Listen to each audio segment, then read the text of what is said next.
Alors, à l'ordre, s'il vous plaît, nous allons reprendre nos travaux. Je souhaite la bienvenue donc aux représentantes de l'Alliance du personnel professionnel et technique de la santé et des services sociaux. Je vous demanderai dans un premier temps, pour les fins d'enregistrement, de bien vouloir vous identifier. Par la suite, vous disposerez de 10 minutes de présentation. S'en suivra un échange avec les parlementaires. Alors, la parole est à vous. Merci. Monsieur le Président, Monsieur le ministre, Messieurs et Mesdames les députés, merci de nous accueillir. Je vais vous présenter mes collègues. D'abord, à ma droite, Madame Nicole Derry, troisième vice-présidente de la PTS, Madame Christine Monplaisir, conseillère aux sociopolitiques, et Madame Solange Debras, conseillère à la recherche, et je suis Carole Dubé, présidente de la PTS. Donc, d'abord, quelques mots sur notre organisation. La PTS, c'est une organisation syndicale qui regroupe 32 000 personnes qui occupent des emplois de professionnels et de techniciens dans le réseau de la santé et des services sociaux. Donc, des gens qui donnent au quotidien des soins et des services à la population dans différents secteurs, en réadaptation, en nutrition, des gens qui travaillent comme intervenants psychosociaux, qui sont dans les services diagnostiques, les services de prévention et le soutien clinique. Donc, ce sont des gens qui sont au cœur des services et des soins et des gens qui ont aussi à cœur de donner des soins de qualité à la population. Donc, c'est en leur nom qu'on se présente ici aujourd'hui devant vous pour vous demander de ne pas adopter le projet de loi 10. Parce que, selon nous, encore une fois, on propose pour le réseau une réforme des structures d'établissement, une réforme administrative, au lieu de s'attaquer aux véritables enjeux de notre réseau de la santé et des services sociaux. Selon nous, ce projet de loi n'est pas la solution pour relever les défis de notre réseau.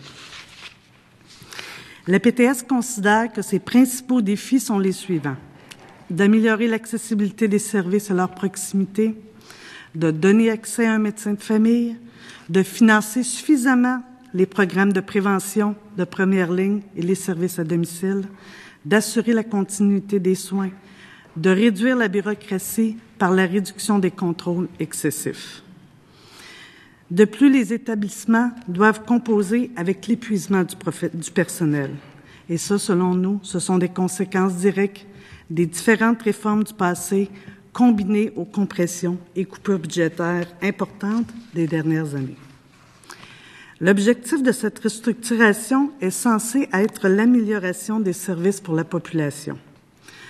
D'ailleurs, on lit dans le préambule du projet de loi que la création d'établissements à mission élargie et l'implantation d'une gestion à 2 niveaux hiérarchiques favoriseront et simplifieront l'accès aux services pour la population, contribueront à l'amélioration de la qualité et de la sécurité des soins et vont accroître l'efficience et l'efficacité de ce réseau.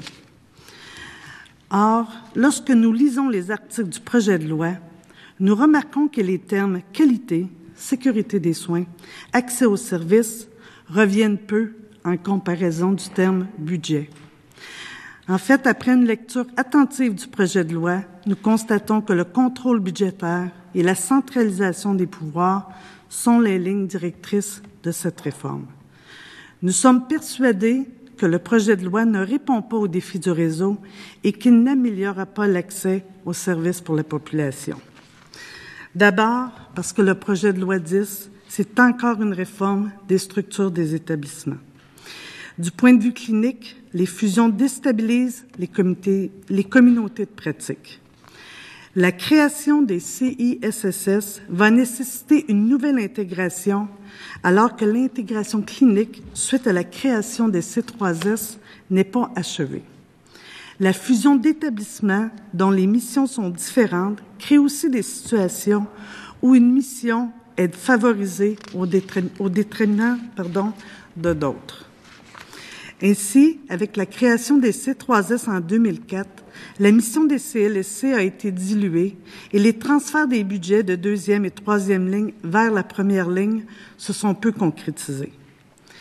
Les fusions d'établissements pour réussir doivent être des fusions à petite échelle, réalisées avec la consultation et la participation des acteurs concernés pour obtenir leur adhésion. Elles doivent aussi être accompagnées d'un plan de transition de ressources humaines et de ressources financières. Selon nous, ces conditions de succès ne sont pas réunies dans le projet de loi 10.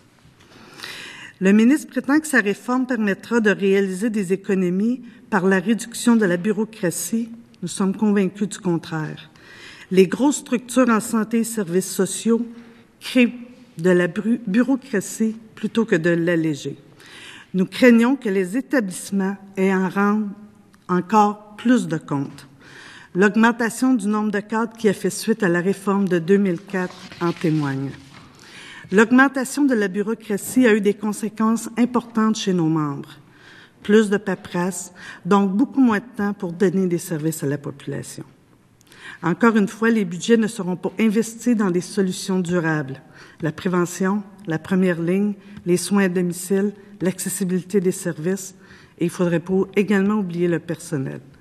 Nous croyons en effet qu'un personnel en bonne santé physique et psychologique est le meilleur gage de l'efficacité et de la qualité des services. Selon nous, la centralisation prévue avec le projet de loi porte atteinte aux services de proximité. Le projet de loi éloigne de façon importante les patients, le personnel, les groupes communautaires du lieu décisionnel. On constate que le ministre décidera des soins de toutes les régions du Québec. Il va les planifier, les organiser, les coordonner et les superviser. Il est illusoire de croire qu'une analyse centralisée à Québec permettrait de prendre des décisions éclairées et différenciées pour chacune des régions du Québec. Cette approche va, selon nous, à l'encontre d'une approche populationnelle. L'atteinte à l'autonomie des établissements, les décisions unilatérales et le manque de participation du personnel qui caractérisent le projet de loi 10 vont à l'encontre de plusieurs experts, de plusieurs commissions qui ont dans le passé analysé notre réseau. Tous recommandaient que chaque établissement du réseau se donne un projet d'organisation associant tous les acteurs concernés à l'amélioration des services à la population. On est bien loin des réformes précédentes où le patient était au centre des décisions des établissements. De plus, le projet de loi est proposé sans consultation préalable et mené au pas de course. Les acteurs du réseau ne sont pas associés à un projet qui asservira les conseils d'administration et les directions du réseau au ministre. Si le projet de loi est adopté, les membres du personnel, les directions des établissements, les cadres devront consacrer beaucoup de travail pour mettre en œuvre une telle réforme dans un contexte d'incertitude et de compression budgétaire. Les énergies ne seront alors plus consacrées aux vraies priorités. En conclusion, nous demandons de ne pas adopter le projet de loi 10. À nos yeux, ce projet de loi n'apporte pas de vraies solutions aux problèmes du réseau, de la santé et des services sociaux du Québec et doit être abandonné pour prévenir leur aggravation. Nous espérons plutôt un vrai débat qui permettrait de repenser la façon de faire de la médecine au Québec et de dégager une vision globale de la santé et des services sociaux. Ce débat ne peut se faire sans la participation des principaux acteurs du réseau, dont l'adhésion est essentielle au succès de toute réforme d'envergure. Nous souhaitons que cette vision globale place au sommet des priorités la prévention, la première ligne et le personnel. Trois aspects qui ont été grandement négligés par les réformes précédentes du réseau de la santé et des services sociaux. Merci. Merci beaucoup. Nous allons maintenant débuter la période d'échange et pour ce faire, je cède pour une période de 20 minutes la parole au ministre de la Santé et des Services sociaux. Merci, Monsieur le Président. Alors, Madame Dubé, Madame Derry, c'est Madame Debras, que si j'ai bien compris, et Madame Monplaisir, merci d'être venue aujourd'hui nous faire votre présentation. Alors, je comprends bien évidemment que vous représentez les autres professionnels, à l'exception des infirmières essentiellement, et dont le personnel de ma spécialité. Et je suis bien au fait, évidemment, peut-être plus que la moyenne de votre univers. Maintenant, je pense que vous avez suivi les commissions parlementaires. Et comme on approche de la fin, je pense que c'est peut-être pas nécessaire pour moi de répéter, et je vais le faire quand même un peu, là, mais peut-être pas pendant 10 minutes, que évidemment, ce que vous exprimez, ce sont des craintes. Des craintes que je comprends. Je comprends les craintes de tout le monde. Mais j'ai répondu à moult de reprises et d'une façon très détaillée que ce que vous estimez comme étant le décours qui va suivre l'adoption du projet de loi, ben c'est pas ça qu'on vise, là. Alors, je ne vais pas micro-gérer le système de santé à partir de Québec. Et je ne vais pas, comme vous avez dit, soigner le monde à partir de Québec, puis décider les protocoles de soins dans chacun des hôpitaux, CLSC et Centres de réadaptation du Québec. Là, je l'ai dit très clairement. Il s'agit ici d'une question d'orientation à être déterminée par le ministre. Et j'ai pas entendu un seul groupe me dire que le ministre ne devait pas avoir la responsabilité de donner des orientations. Et quand vous me répondrez, bien, vous me direz si vous pensez que je devrais ne pas avoir ce rôle-là. Puis j'ai bien aimé l'expression du deuxième groupe qui est passé ce matin, la CSN, qui nous parlait d'un dialogue social. Et j'y ai bien répondu parce que je pense que c'est comme ça qu'il faut le voir. Le dialogue social sert à déterminer des orientations. L'État étant là pour servir la population. Et dans un système le moindrement structuré, même s'il n'y a pas de structure, il en faut quand même un peu, là. Il faut que quelqu'un donne des orientations, puis il faut que quelqu'un fasse le travail.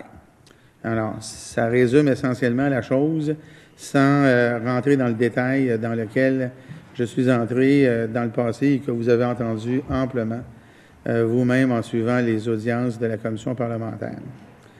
C'est toujours intéressant d'entendre les critiques dans un contexte où on met dans la même dissertation, là, dans le même discours, qu'on a intégré des choses dans le C3S. Hein? Parce que ça signifie que les C3S ont réussi à faire quelque chose en intégrant. Et puis, ça a été bon. Pas parfait, mais ça a été bon. Et quand nous, on vous dit qu'on va compléter cette intégration-là, intégrer ce qui a été intégré, et c'est assez difficile de tirer la conclusion que ça va être la fin du monde quand ce qui a été fait dans un premier temps n'a peut-être pas été idéal, n'a peut-être pas été totalement simple, mais ça s'est fait et ça a eu des effets bénéfiques. C'est pas parfait, mais ça a eu des effets bénéfiques. Et j'ai entendu personne, même pour l'opposition, même pour eux autres, là, entendu personne nous demander de revenir à l'époque pré-2003. Personne. Savez-vous pourquoi? Parce que l'époque pré-2003, c'était l'époque Rochon, du gouvernement du Parti québécois qui a mis tout à l'envers. On l'a oublié, ça. Ça, c'était une réforme qui n'a pas marché. Big time. Mais il n'y a personne qui demande d'abolir les C3S. Personne. Et vous non plus. C'est toujours intéressant de voir ça. Alors, on en est là. Vous dites qu'on devrait s'occuper de l'accès des soins à domicile. Vous avez tout à fait raison, mais c'est pas dans le projet de loi 10 comme tel. Et vu qu'on arrive à la fin des commissions parlementaires, de cette commission parlementaire et des audiences, et vous êtes probablement le dernier groupe, en fait, vous êtes le dernier groupe qui a représenté des employés, là, qui sont vraiment sur le terrain, là, le groupe que vous représentez, là, vous êtes dedans à tous les jours, là, puis dans tous les secteurs. Je vais vous rappeler des souvenirs, là. C'est vrai, là, qu'en 2004-2005, là, quand cette réforme-là, ça a été mise en place par l'avant-dernier gouvernement, c'est vrai que ça a causé beaucoup d'émotions, hein, syndicales. Mais j'ai vu personne, moi, là, sur le terrain, là, j'étais sur le terrain, moi, là. Il y a personne qui arrivait le matin au travail, là, en étant déboussolé, là, c'est pas vrai, là. Il y a eu des contorsions émotives, syndicales, d'appartenance. Ça, c'est clair. C'est clair que les colonnes du temple organisationnel syndical ont été ébranlées. C'est clair. Mais dans le pain quotidien, là, le monde rentrait au travail. Normalement, je travaillais là-dedans, moi, dans ce temps-là, là. Puis il n'y a personne qui était dans la rue, puis il n'y a personne qui faisait des réunions 2 fois par jour et qui était en dépression parce qu'il y avait cette réforme-là. Mais, je vous accorde, là, il y a eu de l'émotion syndicale. Il y a eu des changements administratifs. Et ce que je vous accorde aussi, là, parce que ça, je l'ai vu, là, il y a eu la multiplication des cadres. Ça, je l'ai vu, là. On nommait des directions adjointes à ceci, directions adjointes à cela, là. Là, les hôpitaux, ils avaient marché pendant 10 ans avec un directeur, là, à un moment donné, il y en avait 5. Ça, j'ai vu ça, là. Puis on nommait ci, puis on nommait ça, puis ça a donné absolument rien. Coûtait de l'argent de plus, il y avait 0 amélioration, bien des papiers de plus. Puis il y a eu de la bureaucratie, puis ça, c'est vrai qu'il y en a eu de la bureaucratie. Puis c'était compliqué, puis il y avait des rapports, puis on perdait du temps, puis on en perd encore aujourd'hui. Puis ça, vous avez raison. Ben c'est drôle, hein, c'est à ça qu'on veut s'adresser. On veut s'adresser à ça pour qu'on puisse revenir à la fonction première de des gens que vous représentez et des gens que les autres organisations représentent, c'est-à-dire des professionnels qui sont là pour donner des soins dans un système qui est fluide et fonctionnel. Dans un système là où il n'y a pas un cadre à chaque niveau, là, un cadre de l'inspiration puis un cadre de l'expiration. Hein? On peut respirer, là, mâcher la gomme, travailler, marcher, puis avoir une reddition de compte qui soit simplifiée et que ça fonctionne. Vous avez raison, là, ça n'a pas été parfait, la réforme, là. Mais vous le dites vous-même, là, il y a des choses qui ont fonctionné dans cette réforme-là, et à un point tel que vous ne voudriez pas qu'elles soient touchées. Elles ne le seront pas. Je l'ai dit à plusieurs reprises, on intègre ce qui a déjà été intégré. Ce qui a été intégré est intégré, là. Et ce qui n'a pas été intégré, essentiellement, c'est ce qui est au-dessus des C3S. Ça ne l'a pas été. De quoi vous plaignez-vous, les C3S? Vous vous plaignez que pour se rendre chez vous, ça ne marche pas, puis passer après vous, ça marche mal. Puis vous avez raison. C'est vrai. Mais le projet de loi 10, c'est ça qu'il vise. Et quand bien même l'opposition, là, il irait faire des points de presse, comme on fait aujourd'hui, puis dire que c'est la fin du monde, ça fait juste démontrer l'incompréhension abyssale de comment fonctionne un système de santé. Moi, je l'ai vécu, là. Je sais comment ça marche. Je sais ce qui sont les problèmes. Je vous dis pas que j'ai réponse à toutes, par exemple. Je vous dis deux affaires. J'ai des réponses, puis je vais travailler avec vous autres, pour le bénéfice de ceux qui nous regardent et celles qui nous regardent, qui, lorsqu'il y a eu la dernière élection, ont demandé que quelque chose se passe. Il va se passer quelque chose. Mais ce ne soit pas l'apocalypse, à mon avis, que vous envisagez. Maintenant, je vous pose une question, là. Je ne peux pas m'empêcher de vous la poser. Les C3S, là, il y a eu des choses qui sont bonnes là-dedans. Parlez-nous-en donc. J'aimerais, oui, je vais vous en parler. Je vais revenir aussi sur l'époque 2003-2004. J'y étais aussi comme dirigeante syndicale et dans d'autres réformes aussi qu'on a connues avant celle de 2003-2004. Et quand on vous partage aujourd'hui les craintes, les appréhensions de nos gens qui sont sur le terrain, en fait, ce que les gens nous rapportent, c'est toutes ces réformes-là, les impacts entre les objectifs qui étaient visés, les impacts et la commande qui a été difficilement rendue, les gens ont beaucoup de difficultés aujourd'hui en 2014 de croire aux objectifs que vous nous présentez avec le nouveau projet de loi. La différence qui est très importante, je pense, par rapport à l'état de santé des gens, je vous dirais qu'en 2003-2004, quand on partageait avec nos gens, parce que c'est ce qu'on fait, hein, quand il y a des projets de loi, qu'on partage ça, nous, avec nos membres, avec nos délégués. C'est sûr qu'on a un peu, je vous dirais, vendu le projet de réforme des C3S parce qu'on trouvait que les objectifs étaient louables et on avait des réserves par rapport à la mission CLSC qu'on a présentée. Et nos gens ont comme embarqué, entre guillemets, dans cette organisation-là. Les gens, depuis 10 ans, travaillent très fort au quotidien pour faire en sorte que ces soins-là et les services soient plus fluides, qu'il y ait une meilleure intégration. Mais ce qui est arrivé durant ces 10 dernières années-là, c'est que le réseau a subi des compressions. Toute cette transformation-là qui a été mise en place n'a pas été mise en place avec les ressources pour la supporter. Donc, c'est supporté ça par les gens et ça fait en sorte qu'aujourd'hui, on a énormément de gens qui sont en détresse, qui sont en absence, qui se battent au quotidien pour pouvoir donner les soins à leurs patients. Et c'est sûr qu'une nouvelle réforme, comme qui est annoncée, parce qu'on va s'entendre que PL10, la création des CI3S, c'est énorme, là. On trouvait ça gros en 2004, les C3S. Là, on parle de quelque chose qui, dans certaines régions, va faire en sorte qu'on va avoir des points de service qui vont être à plus de 1000 kilomètres, là, entre Sept-Îles puis Fermont, là. Donc, les gens, là, cette réforme-là, ce que ça vient leur dire, ce que ça vient leur rappeler, c'est tous les efforts qui ont dû être déployés pour mettre en place les C3S. Les gens se demandent comment ils vont y arriver. Et surtout, leur inquiétude, c'est que ça se fait tout ça de façon, selon nous, très précipitée, sans adhésion de tout ce monde-là. Parce que contrairement à 2003-2004, où il y avait une certaine adhésion du personnel, Quand même, comparativement aujourd'hui, il y avait une adhésion qui était quand même un peu plus grande. Je me rappelle pas, moi, d'avoir entendu en commission parlementaire à l'époque tout le rejet face à cette loi-là. Les gens avaient amené des amendements, mais on n'est pas du tout dans le même contexte aujourd'hui. Aujourd'hui, il n'y a même pas d'adhésion du personnel d'encadrement, des directions d'établissement. Moi, là, j'ai sur mon bureau actuellement des résolutions de CA d'établissement qui demandent l'abolition, qui demandent que ce projet de loi ne soit pas adopté. Je pense qu'on n'est pas dans une même situation et dans un même contexte qu'on était en 2004 avec le projet de loi 25. Madame Dubé, là, je vais vous faire un certain nombre de remarques. Moi, j'ai rencontré, entre autres, les gens de la région à laquelle vous venez de faire référence, qui est la Côte-Nord. Il y avait avant 1000 km entre Fermont et Sept-Îles, puis il y a encore 1000 km aujourd'hui. Puis il y a bien des kilomètres entre Bécomo et Sept-Îles.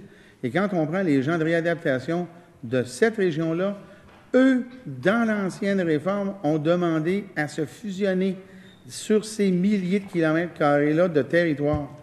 Ils l'ont demandé eux-mêmes. Ils l'ont fait et c'est mieux que c'était. J'ai rencontré les directeurs de cette région-là et ils sont en faveur de la chose et ils y voient un avantage. Quand vous me dites là que les directions des établissements ne sont pas en faveur, je les ai quasiment toutes rencontrées et ils y voient leurs avantages. C'est clair. Ceux qui sont sur le terrain et comprennent comment le système fonctionne, ils voient l'avantage. Je ne vous dis pas qu'il n'y a pas d'effort, c'est pas ça que je vous dis, mais ils voient l'avantage de ce style d'évolution-là de notre réseau. Ils le voient. Maintenant, moi, quand j'étais en 2003 sur le terrain, là, je ne sais pas comment ça s'est passé en commission parlementaire, je n'ai pas suivi ça. Mais j'ai regardé ce qui se passait dans la rue, par exemple, là, puis c'était certainement pas, c'était définitivement pas l'approbation et la collaboration. Là. Le monde était dans la rue. Là. Alors, là, aujourd'hui, on arrive avec une structure, une finalité qui est la continuité de ce qui a marché en partie, de laquelle on a compris et on a constaté ce qui avait été les problèmes. On se donne les pouvoirs pour les éviter. Évidemment qu'on me reproche de prendre les pouvoirs de l'éviter, mais évidemment, tant qu'à faire, il faudrait le statu quo. Et justement, Madame Dubé, le statu quo, c'est de ça qu'il faudrait? Moi, la réponse, je pense que non. Actuellement, ça marche-tu dans notre système? Correctement? Oui, dans certains secteurs, non dans l'ensemble. La population est-elle tannée que ça ne marche pas? Ça, c'est un grand oui avec un O majuscule, un U majuscule, puis un I majuscule. Alors, moi, je veux bien, là, et la commission parlementaire sert à recevoir les commentaires, les critiques, puis je suis content que les gens les fassent. Et j'en prends note. Et il y aura des ajustements pour répondre aux critères. Mais, à un moment donné, construire tout le discours sur l'apocalypse s'en vient, parce que je pense que ça va arriver, je serais bien content que ça n'arrive pas, mais si ça arrive, ça va être désastreux. Ben moi, j'aime mieux prendre la partie que, oui, si on faisait tel changement, là, ça serait bien, parce que, comme vous le dites, puis le groupe d'avant le dit, puis ils l'ont dit toute la journée, à ma grande surprise, jusqu'à la CSQ. Oui, c'est vrai qu'il y a eu des choses qui ont fonctionné, mais c'était pas parfait. Finalement, ma journée est plus surprenante que je pensais qu'elle allait être. Ah, bien. Je veux juste vous rappeler qu'en 2003, on était dans la rue pour d'autres projets de loi qui étaient plus la réorganisation pour ce projet de loi-là spécifique, pour cette réforme-là, Mme Dubé, là, convenez avec moi qu'il y avait une opposition qu'on va qualifier de dynamique. Je te laisse la parole, Nicole. Je pense pas qu'on est venu ici aujourd'hui en vous demandant le statu quo. Je pense qu'on a, dans notre mémoire, proposé certaines solutions. On détient pas non plus toute la vérité. Par contre, dans le cadre de cette commission-là, il y a un ensemble de groupes qui sont venus ici vous faire des propositions. Ce qu'on vous demande, c'est qu'on assoie ensemble l'ensemble des acteurs du réseau pour qu'on travaille ensemble à aller trouver ces solutions-là pour améliorer les services à la population. Je peux vous assurer que dans la transformation qu'on préconise, si le projet de loi est adopté, nous serons assis tous et toutes à la même table pour travailler ensemble. Quand on parle de statu quo, on est d'accord que le statu quo n'est peut-être plus possible. Par contre, entre le statu quo puis l'instauration de méga-structures, il me semble qu'on pourrait trouver quelque chose. Je crois que les objectifs que votre projet de loi a entre autres, augmenter l'accès aux soins, avoir un médecin de famille pour tout le monde, une meilleure structure de première ligne. Ça peut se faire dans le réseau actuel. Pas besoin de fusionner, de faire ce qu'on appellerait des monstres avec les établissements. Écoutez, tous les experts, les études scientifiques le prouvent, les mégastructures ne génèrent pas d'économie ni à court terme ni à long terme. C'est le contraire qui se passe. C'est pas moi qui le dis, c'est des chercheurs, c'est des gens que c'est leur travail de le faire. Monsieur Contandriopoulos est venu vous le dire aussi en commission. Ça génère pas d'économie, puis à long terme, ça augmente la bureaucratie. On l'a vu avec les C3S en 2004, vous l'avez avoué vous-même, qu'au départ, il y avait moins de cadres, mais plus la structure grossit, plus l'encadrement élargit et la bureaucratie augmente. Et ça rapproche pas du tout les services de la population. Ce que nos gens voient quand vous dites qu'il y a une adhésion, là, c'est pas ça qu'on voit chez nos membres. On voit des gens qui sont inquiets pour la pérennité du service de santé. On voit des gens qui sont épuisés des réformes, puis on voit des gens qui disent, on a à peine fini, on commençait, oui, c'est vrai que il y a eu des belles choses dans les C3S, ça commence à être intégré, on s'en vient, puis on nous coupe tout de suite l'herbe sous le pied avec une autre réforme. On va passer des années encore à refaire des structures, puis on ne s'occupera pas des soins. Et d'année en année, tous les constats disent il faut renforcer la première ligne. En 2003, ça s'est dit. En 2010, constat, le gouvernement, le ministère le dit, il faut renforcer la première ligne, puis on ne peut pas faire de grandes réformes sans que les acteurs du réseau y soient associés, ça ne marchera pas. Il faut toujours renforcer la première ligne. On sait ce qu'on fait, mais on dirait qu'on continue de ne pas le faire. Et les mégastructures, nous ne croyons pas que ça va améliorer l'accès aux services. Nous croyons qu'on pourrait continuer à travailler dans le sens où on est dans les structures actuelles. Bon, je pense je vous avoir indiqué quelle était mon opinion là-dessus dans mes réponses précédentes. Je vais faire un dernier commentaire parce que le temps file. Un commentaire très simple. Pour ce qui est des opposants au projet de loi 10, il y a essentiellement une source qui est répétée par tout le monde, qui est une source qui est à l'opposé, mais à 180 degrés de ma façon de penser qui est ce qu'elle est, et la source Contandriopoulossienne, parce que c'est toute une famille, là. Écoutez, là, c'est parce qu'à un moment donné, il faudrait que vous les lisiez, là. Je vous dis pas que vous les avez pas lus, là, mais il y a toujours un biais dans leur étude, et il est toujours là. Je l'ai déjà écrit, j'ai écrit des lettres ouvertes là-dessus, là. Des structures comme celles que l'on propose, il y en a des 10 fois plus grosses qui fonctionnent très bien et qui sont des modèles dans plusieurs pays. Alors, c'est sûr que quand on a un agenda qui est celui de certains, entre guillemets, chercheurs, là, et que leur agenda passe pas, bien, on construit des discours qui font en sorte que leur opinion va être à l'opposé. Elle est à l'opposé. Elle sera toujours à l'opposé. Mon espoir profond, là, c'est de vous revoir dans 4 ans et avoir pu démontrer que ce que l'on propose aura donné les résultats escomptés, donc à l'opposé de ce que les gens avec qui vous avez des contacts, pas proposent, mais analysent et les conclusions qu'elles autres tirent. Là-dessus, M. le Président, vous avez terminé, il ne me reste plus le temps. Non? Merci beaucoup, M. le ministre. Alors, je cède la parole maintenant au député de Rosemont pour un bloc de 12 minutes. Merci, M. le Président. Mme Derry, Mme Dubé, Mme Monplaisir, Mme Lebras, c'est ça? Debras. Alors, on a entendu le ministre de la Santé dire à l'instant, « Moi, je sais comment ça marche. Moi, je le sais comment ça marche. » Et l'opposition, on est là, est d'une ignorance abyssale. Abyssale. Eh bien, l'opposition, on a entendu beaucoup de gens qui partagent notre ignorance abyssale. Et dans les chercheurs, entre guillemets, dont le ministre vient de parler, avec un mépris affiché. L'Association des établissements sont contre sa réforme. L'Association des établissements, d'ailleurs, ils vont disparaître avec la réforme. La Fédération des infirmières, les regroupements de groupes communautaires, l'Association des cadres de la santé sont venus là avec un discours extrêmement dur là, de dévalorisation de leur rôle. Et ça doit être des ignorants abyssaux. La Fédération des médecins omnipraticiens, la Fédération des médecins spécialistes, la Fédération des médecins résidents sont tous venus dire que ce n'était pas une bonne idée. Ça fait beaucoup de monde dans le camp de l'ignorance abyssale. Beaucoup de monde. Mais le ministre, lui, il connaît ça. Hein, il a vu, on a le même âge, la pub, lui, il connaît ça, c'est sûr. D'ailleurs, les seuls médecins qui sont pour sa réforme, c'est lui, le médecin qui est premier ministre, peut-être le médecin qui est ministre de l'Éducation, puis le médecin qui est secrétaire général du gouvernement. Vous savez, le quatuor médico-politico-libéral qui nous gouverne, là. Donc, il y a 3 médecins, il y en a un, je ne suis pas sûr. Il y a 3 médecins ou 4 qui sont d'accord avec la réforme, ils sont des élus. Je me souviens de quelqu'un que, lui, connaissait ça. En 2003, chef du Parti libéral, M. Charest, il y avait un très bon candidat qui est maintenant premier ministre, M. Couillard. Puis il disait, lui, il connaissait tellement bien ça que dans les semaines qui suivraient, les listes d'attente dans les urgences allaient fondre. Dans les semaines qui suivraient. L'effet libéral. C'était l'effet libéral, me souffle mon collègue de la Belle.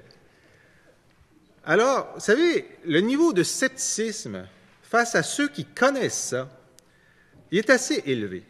Puis ce que vous aviez dit tout à l'heure sur le fait que la réforme de 2003, il y avait des appréhensions, bien sûr, il y avait des inquiétudes, il y avait des correctifs proposés, mais il n'y avait absolument pas le concert généralisé dans toutes les strates du milieu de la santé contre la réforme qu'on voit aujourd'hui.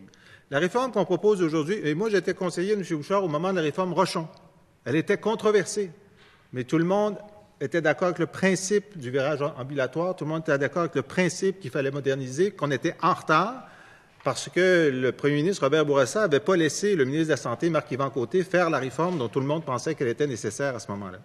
Alors, même quand on se plonge dans le passé, jamais n'a-t-on vu un ministre proposer une réforme aussi colossale, lui donnant un pouvoir aussi gargantuesque et faisant front à une opposition aussi générale. Ça, c'est une première dans l'histoire des réformes de la santé au Québec. Et moi, je n'avais jamais vu un ministre de la Santé qui traitait avec autant de légèreté les commentaires qui lui sont faits, qu'ils viennent d'infirmières, de médecins, de cadres, de syndicats ou de chercheurs. Ça, franchement, c'est la première fois que je vois ça. Et lorsqu'il vous dit « Ne vous inquiétez pas, ensuite, lorsque j'aurai tout ce que je veux, je vais m'asseoir avec vous puis je vais vous consulter », je comprendrais que vous ayez un brin de scepticisme. Parce que le passé récent, en fait, l'actualité étant garant de l'avenir proche, disons que c'est mal parti. Ça prendrait vraiment un chemin de Damas majeur. Maintenant, il y a une chose, en tant qu'humaniste, qui m'intéresse beaucoup dans votre mémoire, c'est lorsque vous dites que ce genre de réforme permanente de la gestion provoque des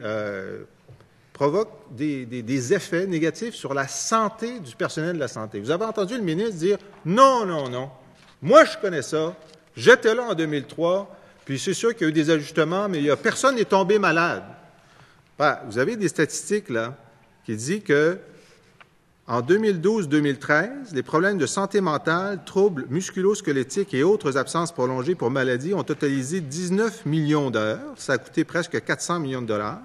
Les coûts de l'assurance salaire ont cru de 6 % en un an.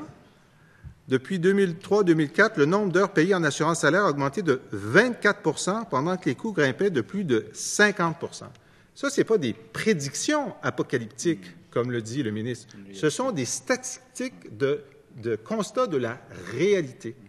Alors, mais dites-moi, puisque vous représentez les gens qui sont ainsi affectés, pourquoi c'est si dur pour la santé du personnel de santé de vivre à travers des réformes comme celles que le ministre propose? Vous savez, nos gens, ce sont des gens qui ont fait des études universitaires ou collégiales pour exercer un métier qui, presque à 100 va les amener à travailler, à s'occuper, puis à donner des services à la population. Dans le réseau, la très grande majorité veulent aussi travailler dans le réseau public. Donc, c'est des gens qui ont vraiment une formation qui leur permet de pleinement exercer leur métier. Ce qui s'est passé en vrai, de ce que les gens nous rapportent depuis 2003, la façon dont l'intégration des services s'est faite, vous savez, quand on a mis ensemble un hôpital, quelques CHSLD, un CLSC, bien, on a mis ensemble des établissements qui avaient des missions, des visions de travail qui étaient différentes, et on a demandé à ces gens-là de travailler ensemble, mais on n'a pas donné ce qu'il fallait du tout pour mettre en place toute cette réforme-là, ces changements-là, pour gérer les changements. Donc ça s'est opéré quelques années très, très difficilement. Écoutez, il y avait même pas les systèmes informatiques pour le faire. On a coupé, à l'époque, un certain nombre de cadres parce que c'était aussi dans un contexte de compression budgétaire que ça se faisait. L'objectif était aussi d'amener des réductions à ce niveau-là. Donc, pendant un certain nombre d'années, les gens ça a été désorganisé, les gens ont été laissés à eux-mêmes, devaient s'organiser pour rendre les services. Et à travers toutes ces années-là, bien, il y a eu aussi des compressions, des coupures. Donc, tout ça mis ensemble où les gens sont bousculés dans leur pratique professionnelle, toutes sortes de directives qui sont parfois contradictoires, toutes sortes de méthodes. Puis, je vais vous faire grâce longuement de vous parler de tous les projets d'optimisation à la proaction qui sont venus jouer dans la pratique professionnelle des gens et faire en sorte que les gens ont de moins en moins de moyens pour exercer leur profession, leur travail. Et ils font face à des choix entre donner des services à mon patient et être capable de répondre à toutes ces nouvelles exigences-là de paperasse, de statistiques et tout ça. Et bien, ça fait en sorte que les gens développent des problèmes de santé, développent des problèmes de santé physique et des problèmes de santé psychologique, parce que c'est excessivement difficile de travailler dans un contexte comme ça. Ce problème, on est tous pour la reddition de comptes. Puis on est tous pour la reddition de comptes qui nous permet de savoir que chaque dollar des contribuables est utilisé au maximum, mais surtout pour la qualité des soins. Et là, vous dites de façon très intéressante dans le mémoire que la reddition de comptes statistique qui est imposée aux établissements a des effets pervers sur la qualité des soins. Alors, je vous lis rapidement. Dans l'objectif de répondre à la priorité statistique de réduction de la liste d'attente pour des soins à domicile, les intervenants ouvrent des dossiers pour les personnes qui sont sur la liste en faisant une première visite à domicile, puisque c'est le nombre de visites à domicile qui est pris en compte par le système statistique. Une fois cette étape franchie, la personne quitte la liste d'attente. Toutefois, comme les intervenants sont débordés, le dossier se retrouve dans une autre liste d'attente pour l'obtention de services, mais cette liste-là ne figure pas dans les cibles de performance. Ainsi, on a créé une liste d'attente cachée ou fantôme. Il y a eu une visite à domicile, mais pas de suivi. Et personne n'a pu fournir l'aide dont la personne a besoin. C'est ainsi que certains C3S ont atteint, voire dépassé, la cible d'augmentation des visites à domicile fixée à 10 % par le ministère, qui les a cités en exemple pour mettre de la pression sur les autres.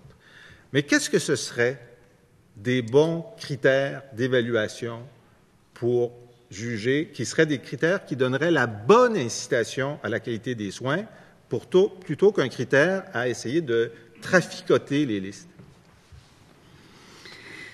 Mais ce que nos gens nous rapportent, là, c'est que dans les statistiques qui leur sont demandées, il y a des choses qu'ils ne peuvent prendre en considération en termes de statistiques, mais qui ont énormément d'importance dans le travail que les gens font.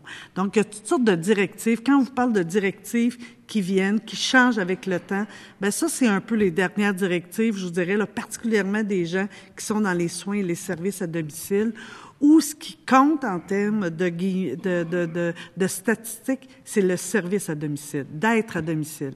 Alors qu'il y a un ensemble de travail indirect qui doit être fait par les professionnels pour bien faire leur travail. Et ça, malheureusement, ça compte moins ou ça compte très peu dans les statistiques. Fait qu'ils ont une pression de stater ou d'avoir des bonnes statistiques plus élevées. Et là, ça donne l'impression qu'on a plus de visites à domicile, mais dans les faits, on n'a pas nécessairement donné des meilleurs services, mais on a fait des moins. Fixeriez le bon critère par résultat, par réduction du problème de santé identifié au début par rapport à la fin? Écoute, donc vas-y, Nicole.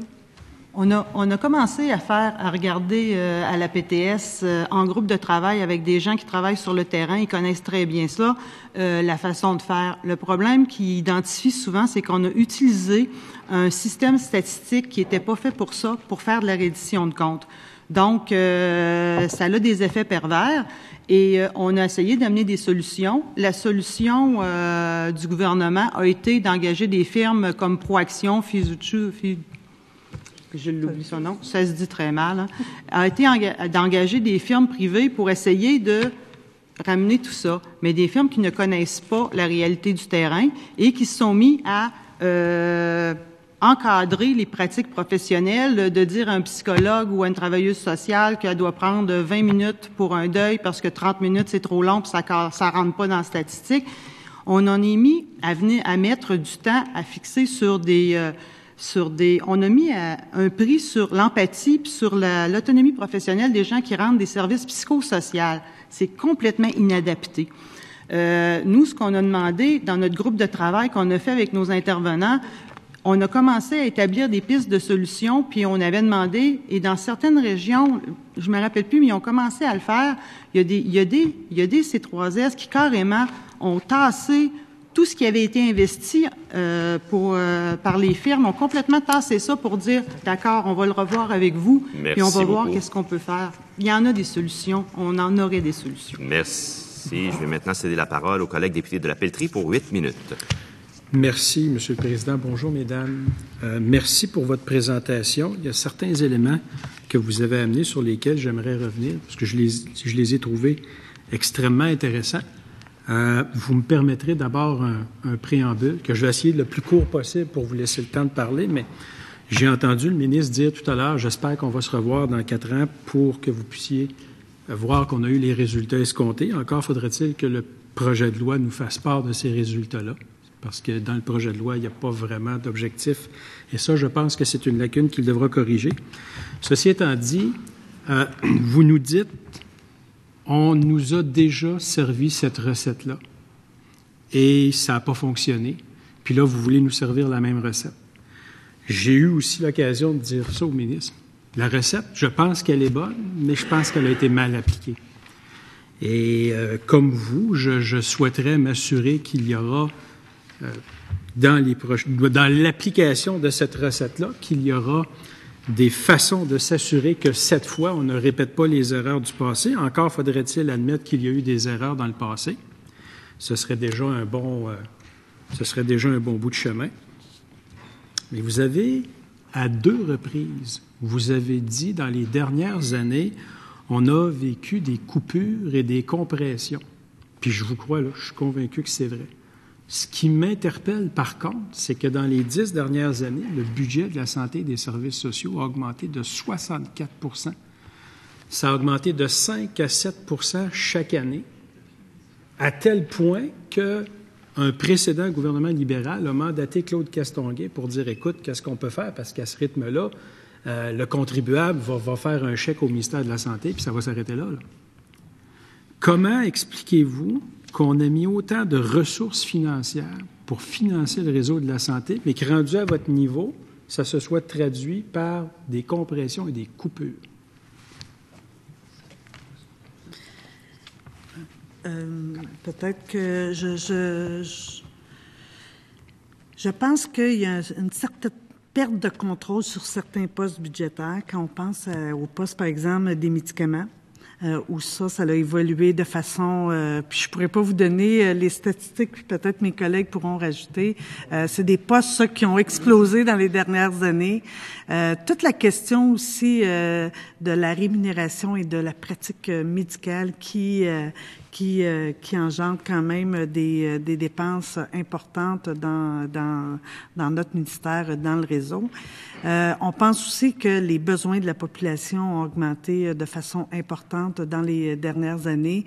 Nous, quand on regarde les embauches dans nos secteurs d'emploi dans les dernières années, il y a eu une évolution, il y a eu quand même une évolution pour répondre en partie, je vais le dire ainsi, aux besoins de la population, parce qu'actuellement, dans plusieurs de nos secteurs, on a des listes d'attente, des services qui ne sont pas rendus, malgré le fait qu'on ait embauché des gens. Donc, c'est sûr qu'il y a eu une évolution au niveau du poste budgétaire de ce poste-là. En même temps, dans les dernières années, dans les 2-3 derniers budgets, on a imposé aux établissements, aux budgets qui visent les établissements, des compressions importantes. Et ça se traduit dans notre quotidien par des gens qui ne sont pas remplacés, des postes qui sont laissés vacants. Donc, encore des services qui ne sont pas rendus par nos gens. Vous avez dit, on a vu les fusions des établissements. L'objectif était de rationaliser, de diminuer la bureaucratie.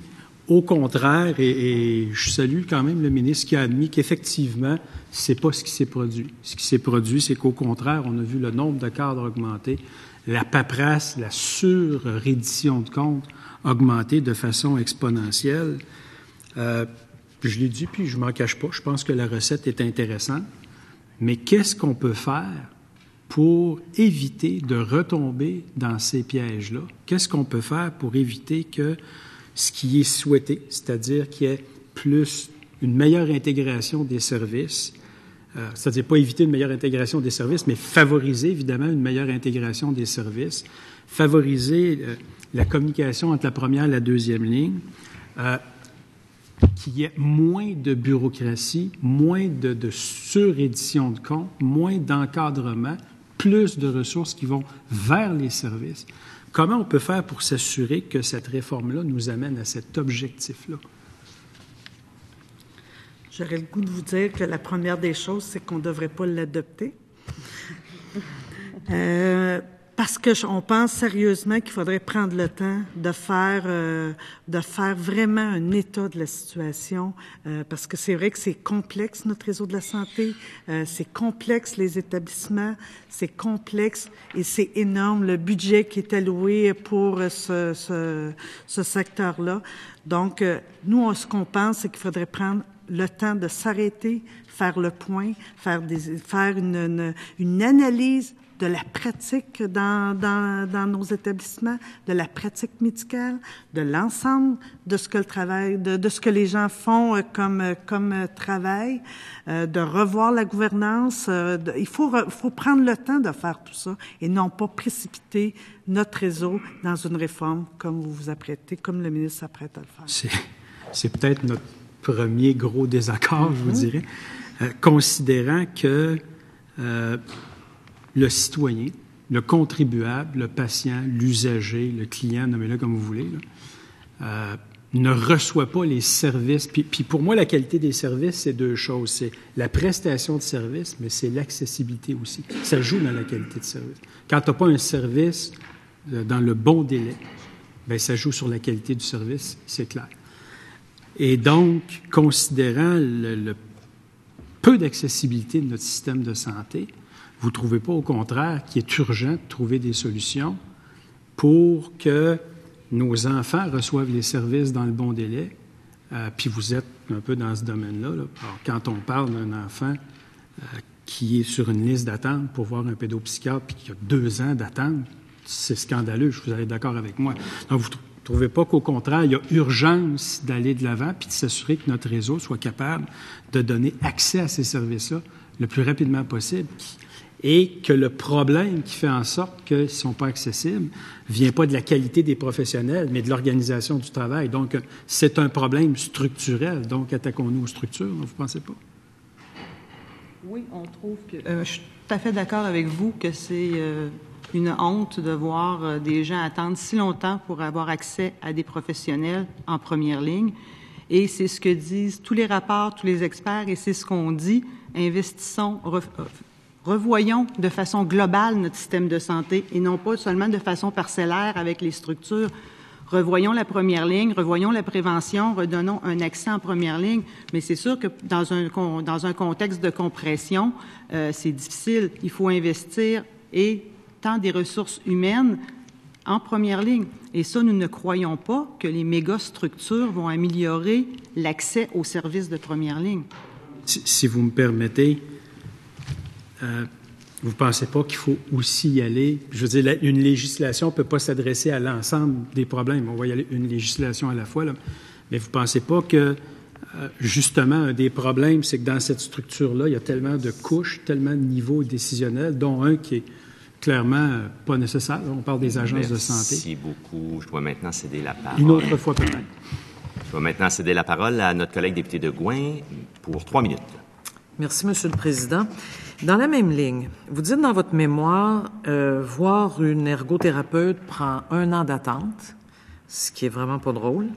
Vous en êtes rendu même à référer des patients des services privés. Je vous comprends, là, mais franchement, il faut le faire. Et mon collègue dit, ça prend 2 ans pour voir un pédopsychiatre. Mais moi, j'ai bien de la misère à voir comment cette méga structure qui je pense va être un peu dysfonctionnelle et qui va recréer des sous-structures, j'en suis certaine.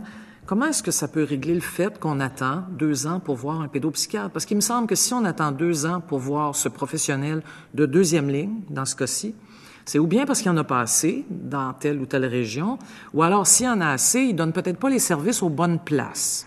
Alors là, moi, je questionnerais la structure du C3S, mais est-ce que vraiment le fait d'avoir un seul établissement dans une région ferait en sorte que la personne verrait, ou l'enfant verrait plus vite un pédopsychiatre? Je vous pose la question.